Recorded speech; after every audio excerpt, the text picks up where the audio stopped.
Hello friends, నేను శరణ్యాని. ఇవాళ 7 అడుగుల బంధం 78వ భాగం చదువుకుందాము. రాసిన వారు మీనా ముక్తేశ్వర్ గారు. సుప్రజ సిగ్గుపడుతూ తలదించుకుంది. ధరణి ముచ్చటగా నవ్వుతూ చూస్తుంది వాళ్ళ నానమ్మ వైపు. లేదు నానమ్మ, గీతిక చదువుకోవాలని చెప్పారంట దేవా, అందువల్ల వాళ్ళు ఇప్పట్లో ఆ నిర్ణయంలో లేరు అని చెప్పింది ధరణి. నిర్ణయించడానికి పిల్ల పిచ్చుకలు కురకాలు చిలకలు ఎంతవరకు? ఆ పైవాడు అనుకుంటే ఎవరేమనుకున్నా ఆటలు సాగవు, రాబోయే వాళ్ళని ఆపేదెవరూ లేరంటూ నవ్వేశారు దుర్గమ్మ గారు. ఇప్పుడు అర్థమైంది నానమ్మ స్టామినా ఏమిటో. ఈ వయసు వచ్చినా కూడా జోరు హుషారంటూ నవ్వుతూ శ్రావణి. అవునక్క, సున్నుండలు తింటుంది రహస్యంగా. వెంటనే 2 మాత్రలు వేసుకుంటుంది. అమ్మక్కడ మాకని పెట్టిన హల్వా గుటక్కని మింగేస్తుంది. వెంటనే ఇంజెక్షన్ చేసుకుంటుంది షుగర్ పెరగకుండా. అందుకే గుండ్రాయిలా ఉంది. ఈ మధ్యన చూడు, నానమ్మ ఉయ్యాలు ఊగుతుంటే వద్దు ఊగకే దుర్గమ్మ అంటూ ఏడుస్తున్నట్టు అరుస్తున్నట్టు కిరుకిరమంటూ శబ్దం వినిపించడం లేదా? ఉయ్యాలు ఏడుస్తున్నట్లు మీకు అన్నది శ్రావణి అల్లరిగా నవ్వుతూ వాళ్ళ నానమ్మ వైపు చూసి. ఏమే అల్లరి పిడుగు, నేను తినే రహస్యాలన్నీ చెబుతావా? నీకు పెళ్ళవుతుందిగా, అప్పుడు నీకు చుక్కలు చూపించమని నేనే చెబుతాను కృష్ణకు అంటూ ముసుముసుగా నవ్వుకున్నారు దుర్గమ్మ గారు. నవ్వుతున్నప్పుడు కొంచెం వాటర్ కావాలి అంటూ అల్లరిగా శ్రావణి వైపు చూస్తూ ఒక రకంగా అడిగాడు కృష్ణవర్మ. సమయానికి వాలిపోతాడు కొంటె చిలుక. నిజమై బయటకు వెళ్ళి కాసేపు కృష్ణవర్మ గారితో హ్యాపీగా ఉండాలి అనుకున్నాను, కుదరడం లేదు అనుకుంది శ్రావణి మనసులో బాధగా. ఇన్ని రోజులు కృష్ణవర్మని తలుచుకుంటూ దిగులుగా ఉంది. మరి ఏంటి అమ్మమ్మ చుక్కలు చూపించాలంటున్నారు అన్నాడు కృష్ణవర్మ అల్లరిగా నవ్వుతూ. ముసుముసుగా నవ్వుతున్న దుర్గమ్మ గారి వైపు చూసి. ఈ వయసులో నానమ్మ ఆకాశంలో నక్షత్రాలు చూస్తారంట, చూపించు కృష్ణ పాపం అంటూ తెగ వయ్యారాల పోతూ మంచినీళ్ళు తేవడానికి వెళ్ళింది.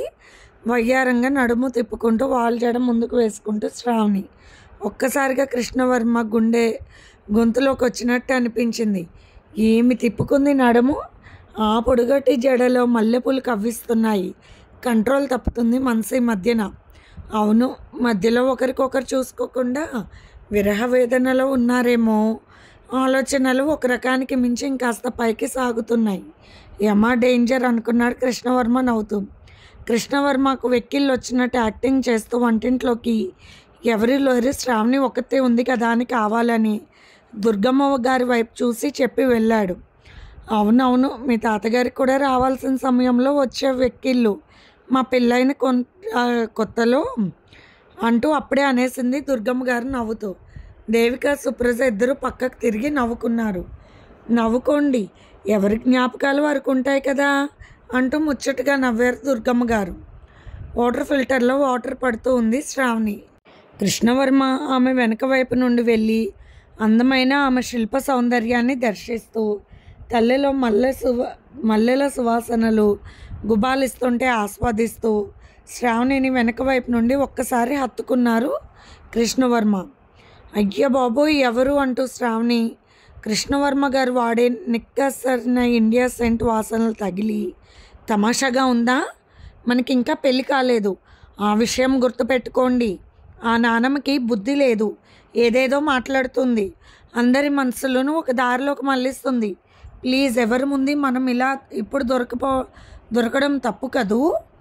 ఎక్కిళ్ళు వస్తుంటే వచ్చాను అన్నాడు కృష్ణవర్మ. మీరు వదిలితే మంచినీళ్ళు ఇస్తాను పాపం, ఇంకా పైకి రాని ఎక్కిళ్ళు తగ్గుతాయేమో అని శ్రావణి అనగానే ఎక్కిళ్ళు వచ్చినట్టు నటించాడు కృష్ణవర్మ. శ్రావణి మంచినీళ్ళు తాగిచ్చింది కృష్ణవర్మకు. ఎందుకు అలా కవ్విస్తూ ఉండి తిప్పుకుంటూ తిరిగితే నా మనసు లాగేస్తూ ఉంది శ్రావణి. నిభాయించుకోవడం ఎంత కష్టమో ఇప్పుడిప్పుడే అర్థమవుతుంది అంటూ నవ్వేశాడు కృష్ణవర్మ. ఏం పిల్లలో ఏమీ తెలియదు, వంటింట్లోకి వెళ్తే పాత్రలు ఉప్పు కారాలు ఉంటాయి, ఏదైనా మాట్లాడుకోవాలంటే డాబా మీదకు వెళ్ళవచ్చు కదా అంటూ నవ్వుతున్నారు దుర్గమ్మ గారు. ధరణి నవ్వేసింది. ధరణి, మా తమ్ముడు ఏడి అంటూ పిలిచారు రవివర్మ. వస్తున్నారు, ఉండండి, మంచినీళ్ళు తాగుతున్నారన్నది ధరణి. గ్లాస్ మంచినీళ్ళు ఎంతసేపు తాగాలి అన్నాడు రవివర్మ కొంటగా. ఒక్కోసారి అలా తాగుతారు అన్న విషయం మీకు తెలుసుగా అన్నది ధరణి మరింత కొంటెగా. పిల్లలు అన్యోన్యంగా ఉంటున్నారా లేదా అని తల్లిదండ్రులకు అనిపిస్తూ ఉంటుంది. ఇటువంటి పెద్దవాళ్ళు ఇలాంటి అల్లరి చిట్కాలతో వారిలో ఉన్న అల్లరి అభిప్రాయాలను బయటకు తీసుకొచ్చే మార్గంలోకి నడిపిస్తే అందరూ సంతోషంగా ఉన్నారని తెలుసుకుని సంతోషపడతారు. ఇది ఒక అందాల బృందావనం. శ్రీనివాసరావు గారు ఏం జరిగింది, చరిష్మా విషయాలన్నీ జరిగిన విషయాల గురించి అడిగారు. ఆనంద్ కూడా అడిగారు. ఇంతలో కృష్ణవర్మ అల్లరికి అడ్డుకట్టు వేసి బలవంతంగా బయటకు తీసుకువచ్చింది శ్రావణి. మొత్తానికి మంచినీళ్ళు తాగారా తమ్ముడు గారు, ఒక చిన్న సైజు బిందెడు అంటూ నవ్వేశారు రవివర్మ. అందరూ పక్కపక్క నవ్వేశారు. ఈ మధ్య బావగారిని ఆట పట్టించడం లేదు, ఖచ్చితంగా ఆట పట్టించే తీరాలి. తండ్రి కూడా కాబోతున్నారు కాబట్టి బావగారికి మంచి సత్కారం చేయాల్సిందే. ఈ శ్రావణి అల్లరేమిటో రుచి చూపించాలి. దానికి నా స్నేహితులు కూడా అవసరమని ప్లాన్ వేసింది శ్రావణి. ఇక చరిష్మా విషయాల్లో జరిగిన సంగతుల మీద మాట్లాడడం మొదలుపెట్టారు. ధరణి కూడా రవివర్మ గారి పక్కన కూర్చుంది. వచ్చి ఆనంద్ గారు మాట్లాడుతూ, ఏమైంది రవివర్మ అన్నారు. రాజశేఖర్ నిలయం కుటుంబ సభ్యులందరూ అక్కడ జాయిన్ అయ్యారు. ఫ్యాక్టరీలో చిన్న పని ఉండడం వెళ్ళిన వసుంధరాదేవి గారు కూడా వచ్చారు. డ్రైవర్ దించి వెళ్ళిపోయాడు. ఆమెకి ఒక కుర్చీ తీసుకొచ్చి వేశారు. అందరూ ఒకరికొకరు పలకరించుకునే కూర్చున్నారు. రవివర్మ గారు చెప్పడం మొదలుపెట్టారు. ఏంటి రవి నువ్వు అనేది, మోహన్ అన్నిటికీ కారణమా అన్నారు వసుంధరాదేవి గారు ఆశ్చర్యంగా. అవునమ్మా, తప్పు ఎవరిదైనా ఆడవాళ్ళకే కదా శిక్ష పడుతుందన్నట్టు అన్నయ్య చరిష్మాపై వ్యామోహంతో చేసిన పొరపాటుకు ఆమె తల్లయింది. ఇక చరిష్మా మన మీదకు రావడానికి కారణం అన్నయ్య. దీనంతటికీ కారణం మన ఆస్తి. డబ్బు కోసం ఇలాంటి పనులు చేశాడు అన్నయ్య అంటూ బాధగా చెప్పాడు రవివర్మ. కృష్ణవర్మ రవివర్మ భుజం తడుతూ, అందరూ మీలా ఆలోచించారు కదన్నయ్య, కాకపోతే నిజాలన్నీ తెలిసిపోయాయి అన్నారు కృష్ణవర్మ. దీనంతటికీ కారణం వాళ్ళిద్దరినీ నువ్వు పట్టుకోగలగటం కృష్ణవర్మ అన్నారు రవివర్మ నవ్వుతూ. నిజం కృష్ణ, నీ తెలివి అమోఘం అంటూ కృష్ణ వైపు చూస్తూ ఆనందంగా మెచ్చుకుంది ధరణి. అమ్మో, మహావదిన్ గారు మెచ్చుకోవడం మామూలు విషయం కాదు, నాకు గర్వం వచ్చేస్తుంది అన్నాడు కృష్ణవర్మ. కృష్ణవర్మ ఆనందంగా శ్రావణి వైపు చూస్తుంటే గొప్పేలే అన్నట్టు కొంటెగా చూసి నవ్వింది. మోహన్ వర్మ చేసిన పని విన్న అందరూ కూడా డబ్బు కోసం కుటుంబ సభ్యులతో ఇలా నాటకాలు ఆడుతూ ఇన్ని రకాలుగా చేస్తారా అని ఆశ్చర్యపోయారు. వసుంధరాదేవి గారు మాట్లాడుతూ, మొదటి నుండి వ్యాపార సంస్థలు నడపడం, లాయర్ విశ్వనాథ్ గారితో సంప్రదించి తెలివైన నిర్ణయాలు తీసుకుంటూ ఉండడం వల్ల ఇలాంటి సమస్యలకు తట్టుకున్నాను.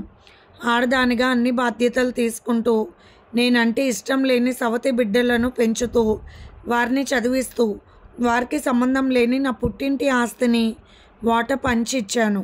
అనురాధకు మంచి సంబంధం చూసి మరీ చేశాను. అలాగే మోహన్ వర్మ కూడా బెంగళూరులో స్థిరపడేలా వ్యాపారాలు పెట్టించాను. కాలేజీలో చదువుకునేటప్పుడు కూడా ఒక మంచి ఉద్దేశం ఉండేది కాదు మోహన్ వర్మకు. అమ్మ అని అని చెప్పినా కూడా పిలిచేవాడు కాదు. అది ఒక రకంగా గర్వంగా మాట వినేవాడు కాదు. జరిగిన విషయం ఏదైనా చెప్పేవాడు కాదు. చాలా బాధ పెట్టేవాడు. ఇవన్నీ చూసి నేను రవివర్మకు ఇబ్బందులు కలుగుతాయి భవిష్యత్తులో అని నాకు నేనే ఆస్తిలో ఒక భాగం ఏర్పాటు చేసి మోహన్ వర్మకు బాధ్యతగా పెద్ద పెద్ద వారి సహకారంతో బిజినెస్ పెట్టించాను. రాత కోతలలో కూడా అస్సలు ఆస్తికి వారికి సంబంధం లేదు అన్న పత్రాలు భద్రంగా ఉన్నాయి. మోహన్ వర్మకు అనురాధకి ఇచ్చిన ఆస్తి కూడా నా ఆస్తిలోని ధృవీకరణ పత్రాలు కూడా విశ్వనాథ్ గారు తెలివిగా చేయించారు. అది కూడా అర్థం చేసుకోలేదంటూ కళ్ళు తుడుచుకున్నారు వసుంధరాదేవి గారు. ఎందుకమ్మా మీరు బాధపడేది అన్నారు రవివర్మ. మీరు బాధపడక్కర్లేదు అత్తయ్య గారు అంటూ అత్తగారి భుజాల మీద చేతులు వేసి చెప్పింది ధరణి. దుర్గమ్మ గారు మాట్లాడుతూ, మన హృదయం మంచిదని, అందరి మనసులో అలాగే ఉండాలని ఎలా అనుకుంటున్నారు? ఎవరి వ్యక్తిత్వం బట్టి వారు ఆలోచిస్తారు. మనిషి ఒక్క గొప్ప విషయాన్ని మర్చిపోతున్నాడు. జంతువులకున్న మనం అనే భావం మనిషి కోల్పోయాడు. పంచభూతాలకు నాశనం అయిపోయే పచ్చనోట్ల వైపు వెళ్ళిపోయాడు. బంధాలు అనుబంధాలు చంపేసుకుని ప్రాణం లేని డబ్బు కోసం వెంపర్లాడిపోతున్నారంటూ చెప్పారు దుర్గమ్మ గారు దర్పంగా నవ్వుతూ. అబ్బో భలే చెప్పావే నానమ్మ అంటూ శ్రావణి వాళ్ళ నానమ్మ బుగ్గ మీద ముద్దు పెట్టుకుంది. నిజానికి రవివర్మ తండ్రి గారికి ఆస్తులు లేవు. ఉన్న ఆస్తులన్నీ పెద్దల వ్యసనాలతో నాశనం చేసుకున్నారు. రాజకుటుంబీకులే. పరిస్థితులు గమనించిన మా అత్తగారు 100 కోట్ల ఆస్తిపాస్తులతో ఉండి పెద్దవాళ్ళ ఆరోగ్యరీత్యా పట్టించుకోలేని స్థితిలో ఉండి ఒకగానొక్క కూతురునైనా నన్ను ఆయనకిచ్చి చేసేలా మా పెద్దవాళ్ళని ఒప్పించింది. ఆస్తులు ఎన్ని కూడా కాపాడుకోవడానికి ఒక మగబిడ్డ లేడు నాన్నగారికి. ఆరోగ్యం క్షీణించి నాకు సంబంధాలు కూడా చూసి చేయలేక నీకెవరు చూసేవాళ్ళు లేక మంచి కుటుంబంలో వాళ్ళు రాజుల కుటుంబానికి సంబంధించిన వాళ్ళని ఆస్తులు ఉన్నాయని వాళ్ళు అబద్ధం చెప్తే పెళ్ళి అలాగే చేశారు. రవివర్మ పుట్టడం చిన్నతనంలోనే ఆయన కాలం చేశారు. అక్కడ నుండి సంసారాన్ని, ఫ్యాక్టరీలను, బిజినెస్లను ఇల్లు కట్టించి అమ్మడం ఇటువంటి పనులు ఎన్నో చేసి ఆస్తిని ఎన్నో రెట్లు పెంచాను. ఒక్క క్షణం కూడా తీరిక లేకుండా బిజినెస్లో పడిపోయి ఒంటరి జీవితం అని మర్చిపోయి ఒకే దృక్పథంలో నడిచాను ధైర్యంగా అని చెప్తున్నా వసుంధరాదేవి గారి భుజం మీద చేతులు వేసి, మీ అంత ధైర్యం ఎవరికి ఉంటుంది అత్తయ్య అంటూ ధరణి కన్నీరు పెట్టుకుంది. అందరూ మెచ్చుకున్నారు. ఒక ఆడదానిగా ఉండి లాయర్ విశ్వనాథ్ గారితో ఇటు డాక్టర్లు పెద్ద పెద్ద వాళ్ళతో మంచి గౌరవ సంబంధాలు పెట్టుకుని ఏ వైపు నుండి కూడా ఆపదలు రాకుండా చుట్టూ ఒక కంచెలాగా వేసుకుని వ్యాపారాన్ని ఎంతో అభివృద్ధి చేశారు వసుంధరాదేవి గారు. ఆ విషయాన్ని వింటున్న రవివర్మకు కన్నీళ్ళు ఆగలేదు. తను కూడా ఒక రకంగా ముభావంగా ఉంటూ తన పెయింటింగ్స్ దేశాలు తిరగడం, ఆనందాలను, ప్రకృతిని ఆస్వాదిస్తూ ఒక భావకుల్లా ఉన్నాడే తప్పితే బాధ్యతగా లేడు. అమ్మ కష్టాన్ని ఇప్పుడే తెలుసుకుంటున్నాడు రవివర్మ. పూర్తిగా ధరణి కారణంగా సంపాదించి కష్టపడడం, తనకు పెద్ద పెద్ద వారితో పరిచయాలు ఏర్పరచుకుని ఎంతో ఆనందంగా సవతి పిల్లలను చదివించి వారి పెళ్ళిళ్ళు చేసి అన్నీ చేసే బాధ్యతలు ఎంత చక్కగా నిర్వర్తించినా తన భర్త తరపు బంధువులతో సూటి మాటలు పడినా కూడా లెక్క చేయలేదు.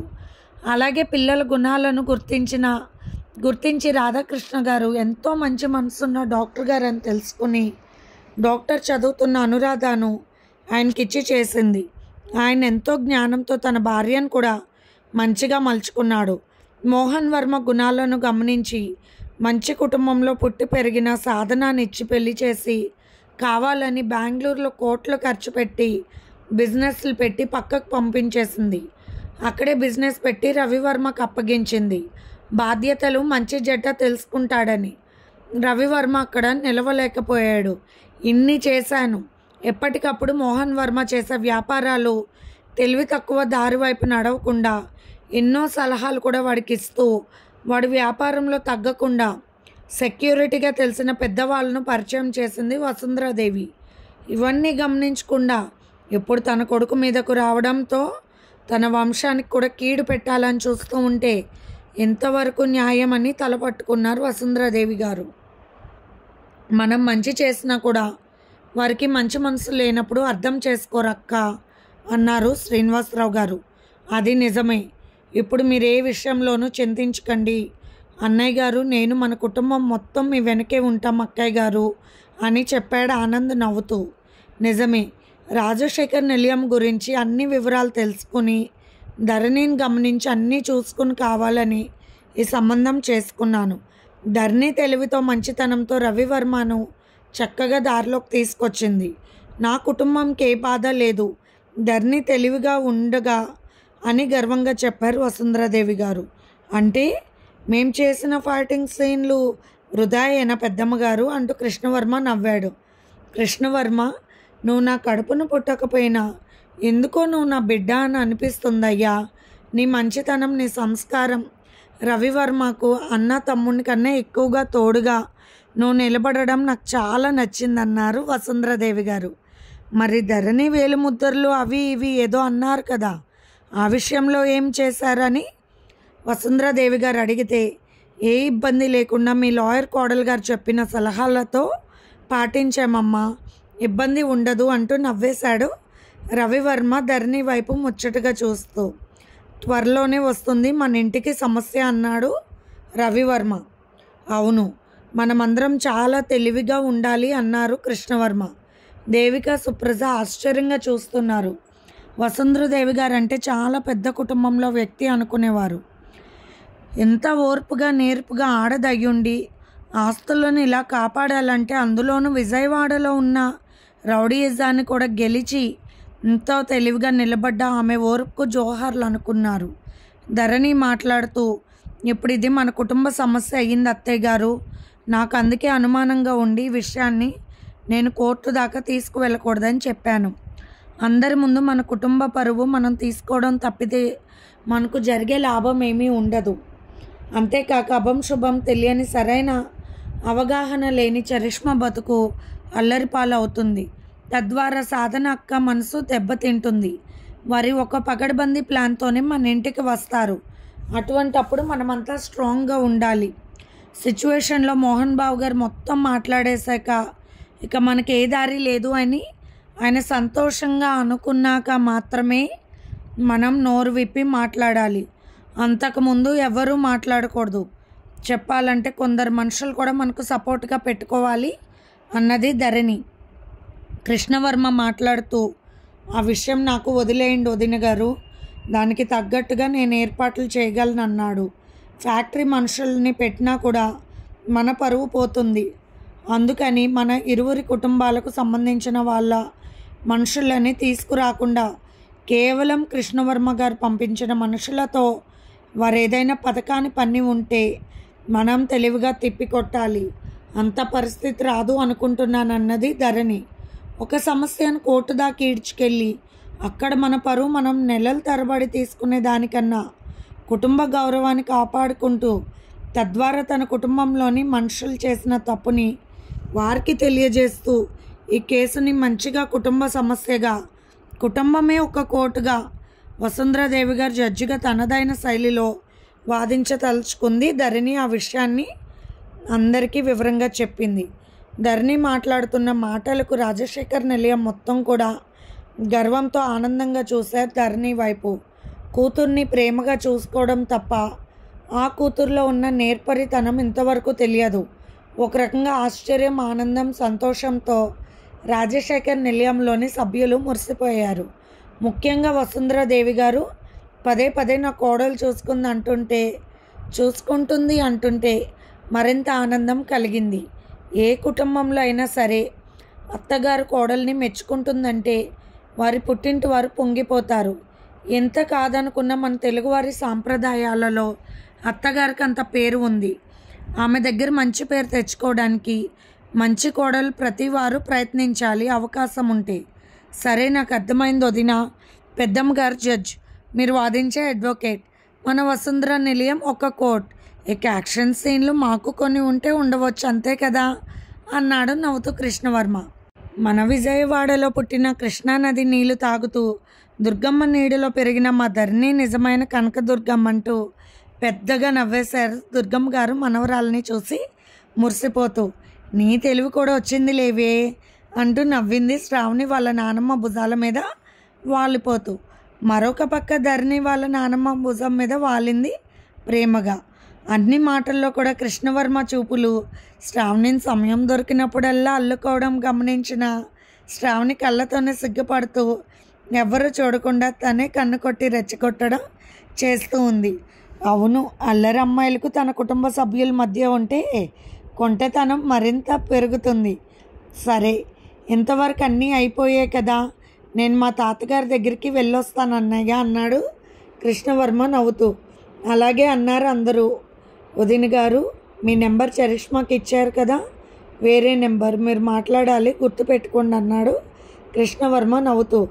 కాసేపు ఉండొచ్చుగా అన్నాడు రవివర్మ దర్పంగా, దర్జాగా, అందంగా, హుందాగా నవ్వుతూ అందరికీ సలహాలు ఇస్తూ ప్రతి ఒక్కరికి కూడా స్నేహపాత్రుడిగా మంచి మనసుతో ఉన్న ఒక డాక్టర్గా కృష్ణవర్మను చూస్తుంటే అందరికీ మనసు నిండిపోతూ ఉంటుంది. ఆయన వెళ్తుంటే నిజంగానే అందరికీ లోటుగా కనిపిస్తుంది. మా అన్నగారికి అబ్బాయి పుట్టాక మా వదిన గారి తెలివితేటలు అన్నగారి లౌక్యం వచ్చేస్తాయి. ఇంకా చెప్పక్కర్లేదు, వాడే యుద్ధం చేసేస్తాడు విల్సన్తో అంటూ నవ్వుతున్న కృష్ణవర్మ మాటలకు అందరూ ఆనందంగా నవ్వారు. కృష్ణవర్మ నోటి వెంట ఏ మాట వచ్చినా అది నిజమై తీరుతుంది అన్నారు దుర్గమ్మ గారు ప్రేమగా కృష్ణవర్మ వైపు చూస్తూ. కృష్ణవర్మ వెళ్తూ ఆగుతూ ఉన్నాడు. శ్రావణి అలాగే బుంగుమూత పెట్టుకొని చూస్తుంది. నన్ను కూడా తీసుకువెళ్తానన్నాడుగా, వెళ్తున్నాడని చూస్తుంది కోపంగా. దుర్గమ్మ గారు నవ్వుతూ, నా మనవడు నన్ను వదిలి అస్సలు వెళ్ళలేకపోతున్నాడు. శ్రావణి తోడుగా వెళ్ళి రాకపోయావా? చాలా రోజుల తర్వాత వచ్చారు ఊరు నుండి, నా బదులు నువ్వు వెళ్ళు. నేను వెళ్ళలేను కదా అన్నారు దుర్గమ్మ గారు ఒక రకంగా నవ్వుతూ.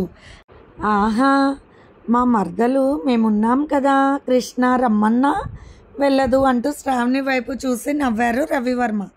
మీలాంటి అమ్మమ్మ గారు ఉంటే చాలా బాగుంటుంది మాలాంటి వారికంటూ నవ్వేశాడు రవివర్మ. ఆ మాటకు అందరూ నవ్వేశారు. బావగారు ప్రతి విషయంలో కూడా కల్పించుకుని అల్లరి పెడుతున్నారు కదూ, మీకు ఉంటుందిదే త్వరలో అని నవ్వుకుంది శ్రావణి. వస్తావా శ్రావణి, తాతగారు నేను చూడాలి అన్నాడు తెలివిగా కృష్ణవర్మ. వెళ్ళమ్మా అన్నారు శ్రీనివాసరావు గారు. అప్పుడు శ్రావణి వెళ్ళనా నాన్నగారు అన్నది అమాయకంగా. ఏంది వేషాలే అని నవ్వుకుంది శ్రావణి వైపు చూసి ధరణి. వద్దులే, మా శ్రావణి అంత ఇబ్బందిగా ఉంటే నేనే తోడు వెళ్తాను మా తమ్ముడికి అని అల్లరిగా నవ్వాడు రవివర్మ. అసలు ఏమీ తెలియదు నా మనవరాలకి, నా కాళ్ళన్నీ బాగుంటే నేనే వెళ్ళేదాన్ని. వెళ్ళిరామ్మా పాపం, తప్పదు కదా అన్నారు దుర్గమ్మ గారు కన్ను కొడుతూ నవ్వుతూ శ్రావణి వైపు చూస్తూ. నిన్ను పీక పిసికి చంపి వేసి వెళ్తానన్నది శ్రావణి నవ్వుతూ. ఒరే సీనయ్య, మీ కూతురు ఎప్పుడూ నన్ను చంపేస్తుందిరా నిజంగా అంటూ నవ్వారు దుర్గమ్మ గారు. చిన్నప్పటి నుంచి నీ ఒడిలో పెరిగిన పిల్లమ్మ, నువ్వు లేకపోతే అసలే ఉండదు అల్లరి పిల్ల మన శ్రావణి అంటూ నవ్వాడు ఆనంద్ గారు. మా బాబాయ్ మంచివారు, ఆయనే తెలుసుకుంటారు నా గురించి ముచ్చటగా నవ్వుతూ కృష్ణవర్మకు దగ్గరకు తల వంచుకుని చిన్నగా నడుచుకుంటూ వెళ్ళింది చాలా సిగ్గుపడిపోతూ శ్రావణి. వెనక్కి తిరిగి చూసింది ధరణి నవ్వుతూ. పోవే, నీ వేషాలు నువ్వు వెళ్ళాలని మనసులో ఉండి ఎన్ని వేషాలు వేస్తావే అల్లరి పిండ్ల అన్నట్లు చూసింది. ధరణి వైపు చూసి కన్ను కొట్టి నవ్వింది శ్రావణి. పాపం మా మరదలకి చాలా సిగ్గుగా ఉంది మా తమ్ముడితో వెళ్ళాలంటే. కృష్ణ జాగ్రత్త అమ్మా అన్నాడు రవివర్మ కొంటగా నవ్వుతూ. అందరూ నవ్వేశారు. ఇది ఫ్రెండ్స్ ఇవాల్టి ఎపిసోడ్. రేపు ఇంకొక ఎపిసోడ్తో మేము ముందుకు వస్తాను. మీకు కనుక స్టోరీ నచ్చినట్లయితే లైక్ చేసి షేర్ చేసుకొని సబ్స్క్రైబ్ చేసుకోండి. అలాగే మన ఛానల్లో ప్రసారం అవుతున్న పాజిటివ్ థాట్స్ కూడా చదివి మీ అమూల్యమైన సమీక్షలు తెలియజేయండి.